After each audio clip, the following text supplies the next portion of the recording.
This video is meant for beginners, people that have never made knotless braids, especially on natural hair, or will I call it virgin hair. So, personally, since I realized or I found out that heat damages our hair, whether it's relaxed or it's virgin, I do not make people's hair with heat. And if your hair must be hot brushed, it will not be hot brushed. And after the last hot brushing, it will take 6 months before I do that again to your hair, except you insist. And sometimes we reject such requests. So back to the tutorial. So when you are making knotless braids, you start with the person's base hair. That's why it's called knotless, because the attachment is not touching the scalp. And the attachment touching the scalp, sometimes in the hands of people that are not experienced, it's usually painful after braiding. But knotless braid, no matter the level of experience, it's not painful. So you start by dividing the hair into 3 equal parts.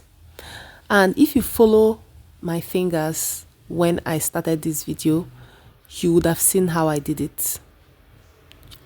After that, you start adding your extension.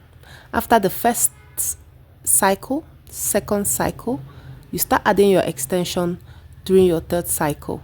So on the third cycle, how do you determine the size of the attachment to add to the hair?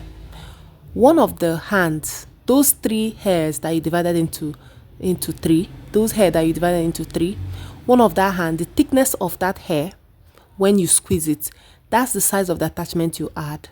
This will ensure that your hair does not look funny. I see some people making knotless braids and you look at their hair, it looks funny. So that's how you determine the size of the attachment. Then you gradually increase.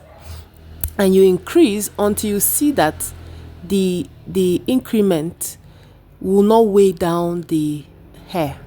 So after you've done that, you keep adding and adding. You get to an extent, you stop adding. You just keep braiding. And while you're braiding, from the video you can see that I consciously isolate the hair from each of the 3 strands, and I consciously hide it under. Now, initially, it may be difficult for you as a beginner, but if you do this over time, you'll become very fast. And the video is showing you slowly how to do it because you're a beginner. However, if you see me in real life making this hair, I'm usually very fast because I have done this over and over and over again, and I have become very fast doing it. So you are going to be fast over time. So you tuck it under, you add your hair on one of the hands, do a cycle of braid, then take the other one under. Just watch this video carefully and practice maybe with a dummy or something to be able to learn it. So you do this, and when you get to where the person's hair ends, most of the time the extension does not cover that part. That's where you see people's hair sticking out and risk being caught during trimming. So when you get to that end where the hair ends abruptly and making the tail thin, so you will then be advised to add a little extension to be able to cover that hair. I hope this tutorial was helpful. If you have questions, you can ask in the comment section. So as I'm doing the braiding, I am stretching out the natural hair so that it will not pop out anywhere. So as you do these braids over time, you will learn the quantity of extension to add. If you add too much, it will weigh the hair down. You would think that it does not affect your hair if you add too much attachment, but it adds weight to the hair and you risk losing your hair. You risk having a lot of shedding because of the weight of attachment. So that's why it's very, very important for you not to add too much attachment to your hair.